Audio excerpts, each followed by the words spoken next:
Bien. Bueno, este es la clase de Contactología 2, segundo cuatrimestre, ¿sí? Estamos por leer ahora el temario del módulo 5, ¿sí? Por supuesto que va a ser una lectura medio rápida porque la idea es profundizar en la práctica, que es lo que más me interesa, pero para que vayamos uniendo los conocimientos de la práctica de gabinete con la teoría, ¿sí? Porque van de la mano, nunca nos olvidemos, ¿sí? Bueno, aquí el primer tema que toca es cálculo de los parámetros de la lente de contacto rígida de prueba, ¿sí? Bueno, cuando hablamos de cálculo significan las medidas, ¿no es cierto? No nos olvidemos que las medidas corneales son muy importantes para que nosotros podamos obtener una buena lente para adaptar. Las medidas corneales son las que nos van a permitir a nosotros buscar la lente más adecuada para la adaptación, ¿sí? En este caso estamos hablando de las lentes diagnóstico o de prueba, que sería lo mismo. Estamos hablando de las lentes rígidas. Existe lente rígido gas permeable esférico ideal. Se dice esférico ideal porque la lente rígida gas permeable, no nos olvidemos que la vuelve a la córnea esférica. Entonces, de esta manera, todas las irregularidades que pueda tener la córnea son corregidas por el film lagrimal que se forma entre la lente y la córnea, ¿sí? Bueno, existe la adaptación ideal de lentes rígidos gas permeables.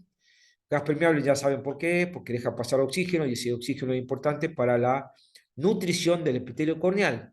El epitelio corneal tiene que estar siempre nutrido para que no haya ningún tipo de inconveniente, ¿sí? Entonces la nutrición es muy importante, ¿sí?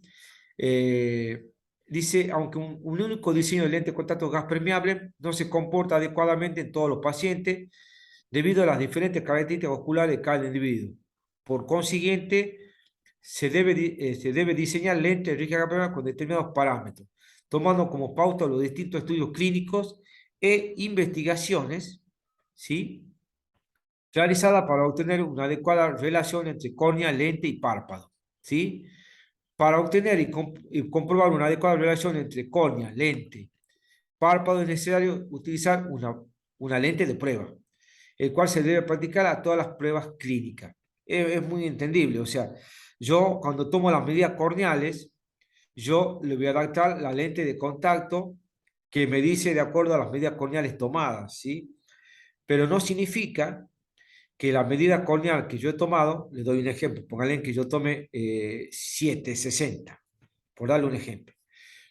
Tal vez la lente adecuada que yo tenga que poner cuando yo la coloque en el epitelio corneal no sea 760, porque ya vea cómo se comporta la lente del ojito.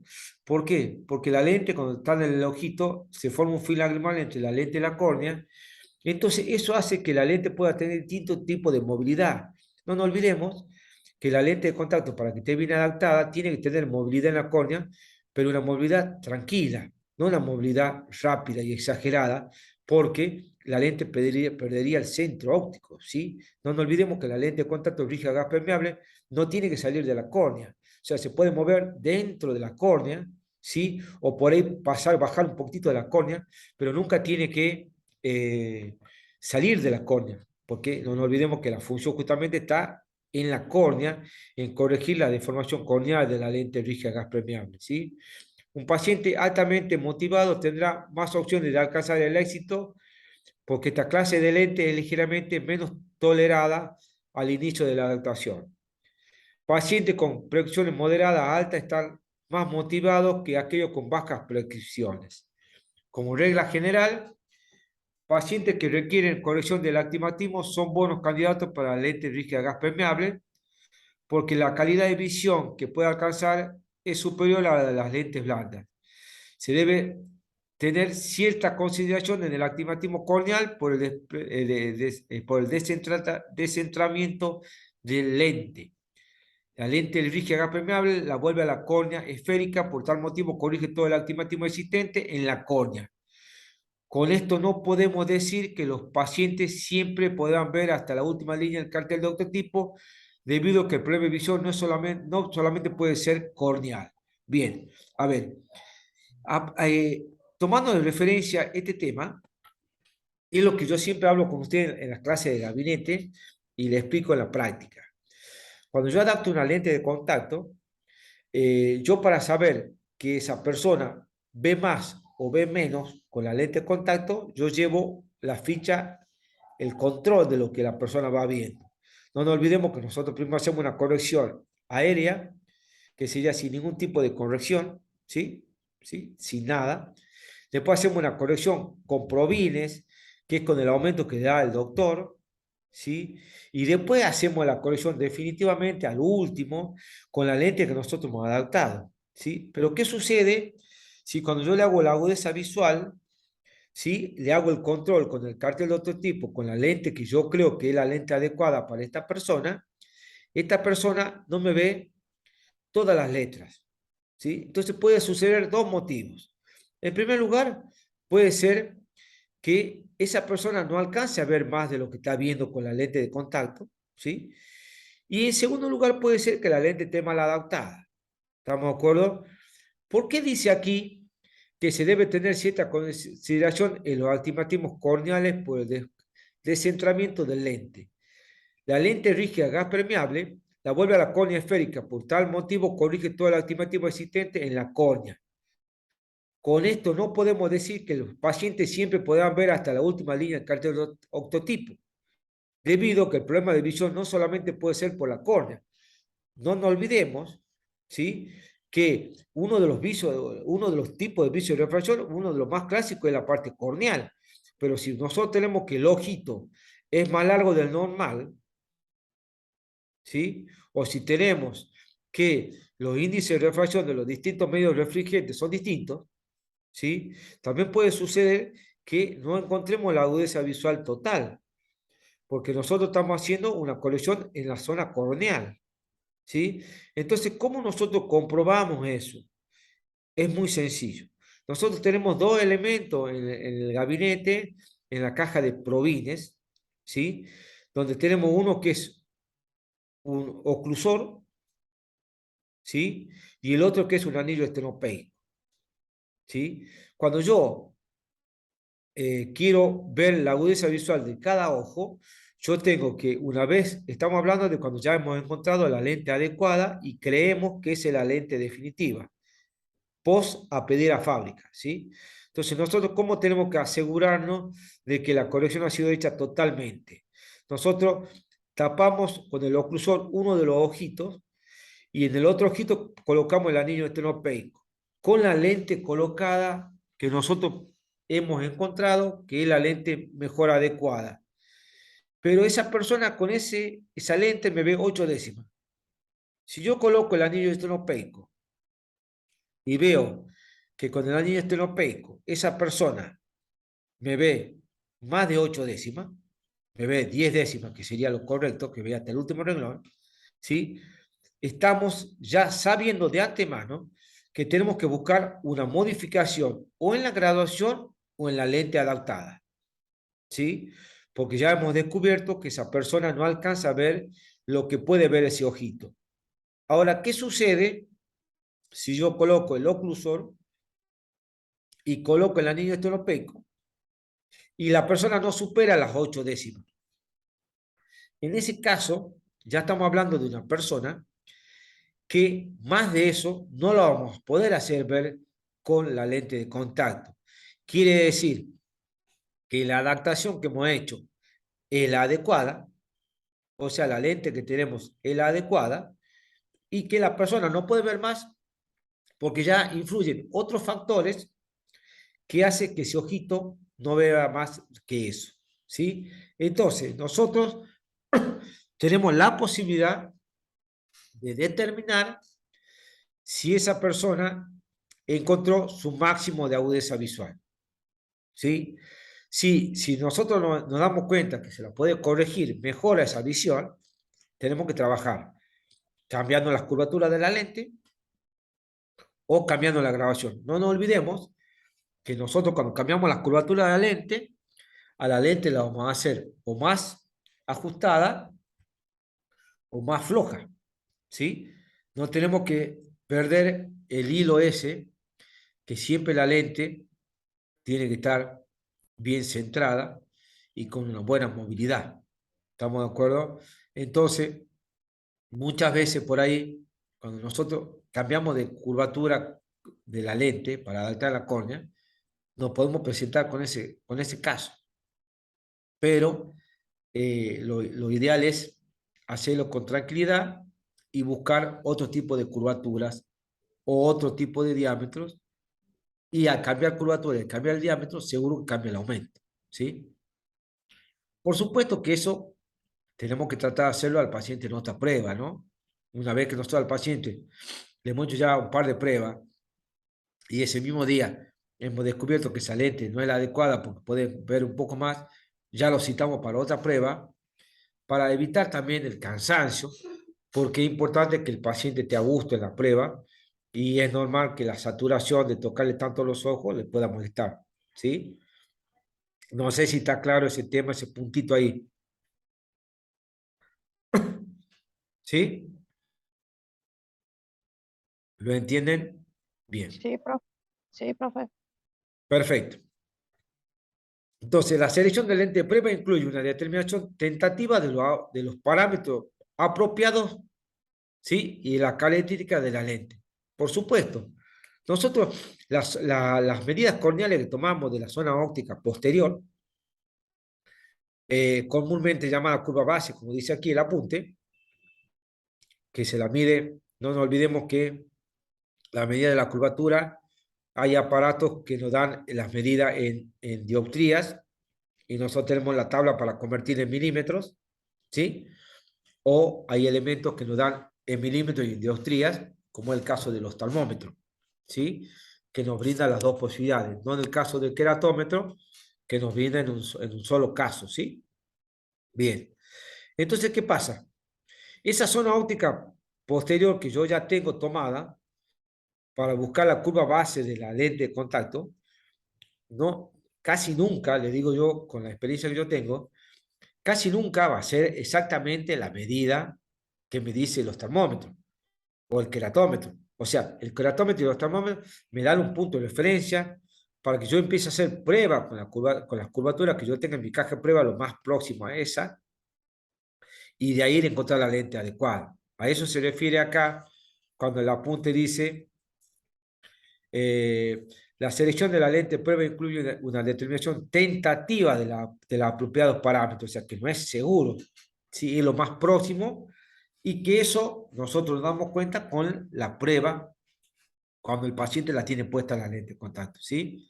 Ahí nos vamos a dar cuenta recién si esa persona tiene, digamos, una mejor eh, movilidad, una mejor agudeza visual y así ir modificando los distintos parámetros, ¿sí?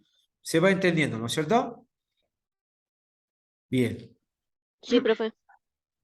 Después dice acá, lo estoy leyendo así rápido, como para que cuando usted lo lean tranquilo, cualquier duda después me consulta. Dice, se sube un punto de partida para escoger la zona óptica posterior inicial, ¿sí? Como decía hace un ratito, que es la llamada curva base, ¿sí? Espera un segundito, quiero ver una cosa.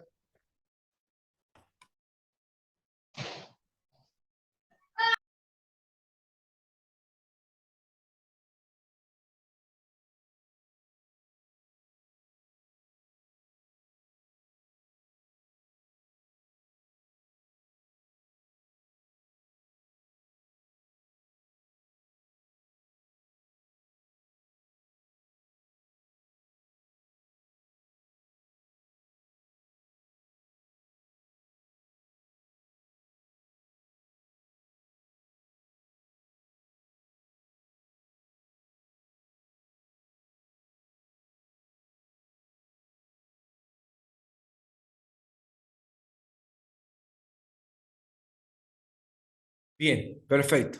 Bueno, hasta ahí está claro, ¿no es cierto? Bien. Entonces nosotros vamos a ir buscando en el caso aquí dice, en este caso es importante tomar adecuadamente las medidas corneales con el oftalmómetro u queratómetro.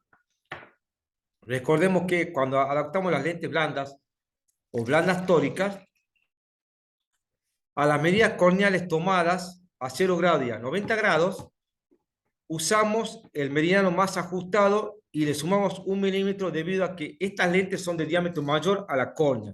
En el caso de la lente rígida gas permeable, no debemos sumarle ya que su diámetro es menor al diámetro de la córnea. ¿Se entiende?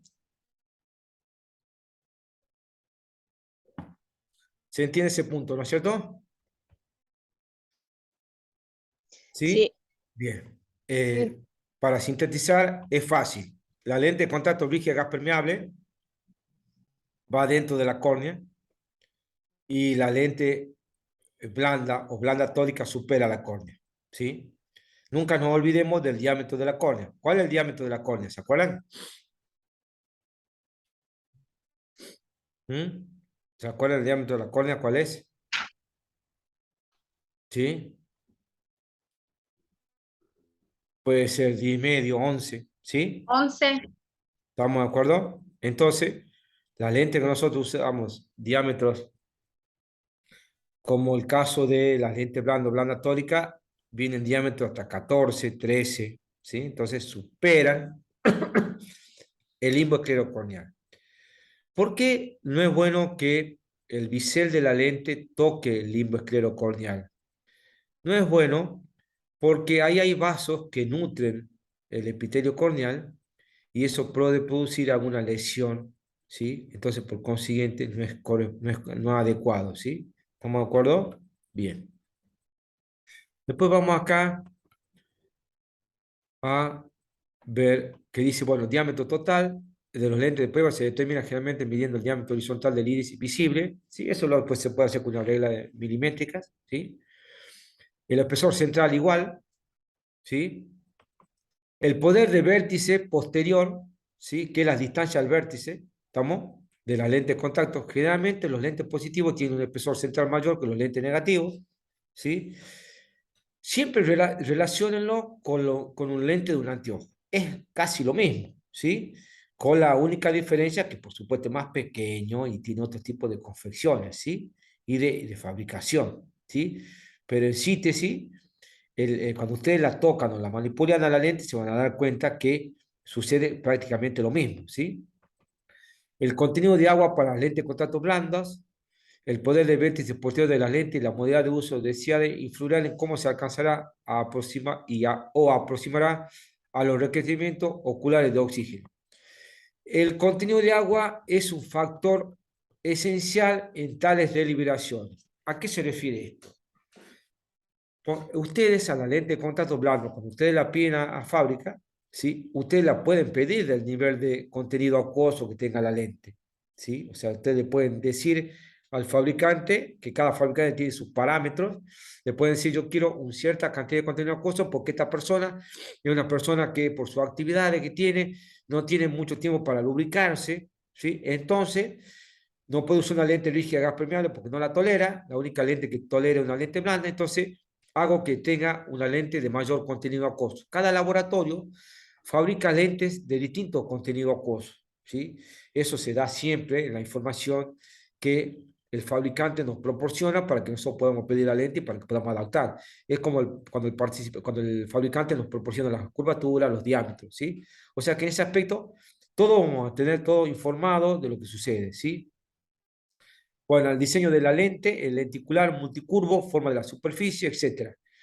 La adaptación deseada puede ser la mejor, probando varios diseños de lentes, solicitando un diseño con lenticular para mejorar el centrado en una especie en paciente miope o alto, usando un diseño multicurva de cara posterior para mejorar la relación córnea-lente. Yo en este aspecto no quiero que se confundan. Acá lo que te queda entender el apunte es que cada fabricante tiene una metodología de fabricación y tiene distintos tipos de lentes. Y así, como tiene distintos tipos de nivel de curvatura, como tiene tipo de nivel de la parte de aumentación de la lente de contacto, también tiene muchos tipos de nivel, el tamaño del diámetro y todos esos factores que lo hace cada fabricante. Entonces nosotros, de acuerdo a los parámetros que el fabricante nos proporciona a nosotros de ahí vamos a elegir de acuerdo a la persona que nos toque, ¿sí? Le doy un ejemplo. Yo hoy tuve un paciente que me pasó que una persona que tiene una lágrima muy pesada, ¿sí? Entonces, esta persona es una persona que ella, por ejemplo, tiene que hacerle ella periódicamente una limpieza profunda a la lente ella misma, ¿sí? Esa limpieza profunda se puede hacer con peróxido y usando un neutralizador, se puede hacer también con ultrasonido, ¿sí?